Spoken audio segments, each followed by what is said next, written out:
আমার নবী আপনার নবী দয়ার নবী মায়ার নবী কি ইরশাদ করেছেন একটু কয়েকটা রেফারেন্স শুনে নেন, হাদিসটি শুনে নেন।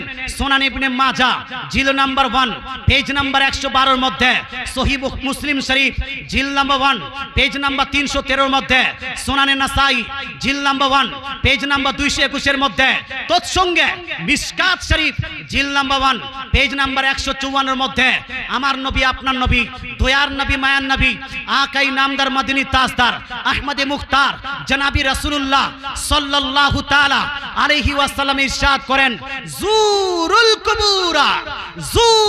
কুবুরা ফাইন্নাহা তুযাক্কিরুকুমুল আখিরা।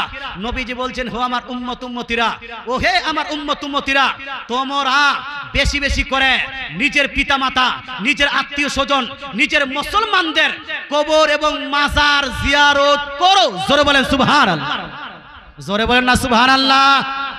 নবীজি কবর জিয়ারত মাজার জিয়ারত করতে বলেছেন না ছাড়তে? করতে বলেছেন না ছাড়তে?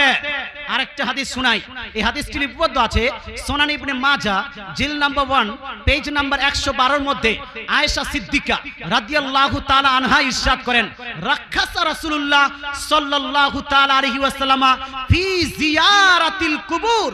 অর্থাৎ আয়েশা সিদ্দিকা রাদিয়াল্লাহু তাআলা আনহা বলছেন, আমার নবী আপনার নবী দয়ার নবী মায়ের নবী মুসলমানদের জন্য কবর জিয়ারত করা, মাজার জিয়ারত করার অনুমতি দিয়েছেন। জোরে বলেন সুবহানাল্লাহ। কার জন্য ভাই? জোরে বলেন না, কার জন্য? মুসলমানদের জন্য, কাফিরের জন্য? কেউ যদি কাফির নন মুসলিম মারা যায়, তাকে যদি কবর দেওয়া হয়, তাহলে ওই কবর জিয়ারত করা যাবে? যাবে? যাবে? যাবে না। যতই বড় নেতা হয়ে যাক না কেন, আপনার যদি প্রাইম মিনিস্টার, আপনার যদি চিফ মিনিস্টার মারা যায়, তার কবর যদি জিয়ারত করতে বলা হয়, জিয়ারত করা যাবে? যাবে। কিন্তু আপনার গ্রামের কোন মুন্সি সাহেব যদি ইন্তেকাল করে, কোন পাবলিক যদি সুন্নি মুসলমান, কোন যদি মুসলমান নামে পরিচিত ব্যক্তি যদি ইন্তেকাল করে, আপনার যদি গুনাহগার বাদকার সিয়াকার বাপ মুসলমান যদি হয়, আর উনি যদি ইন্তেকাল করে যান, তার কবরে জিয়ারত করা যাবে কি যাবে না? ইজাজত পারমিশন কে দিয়েছেন?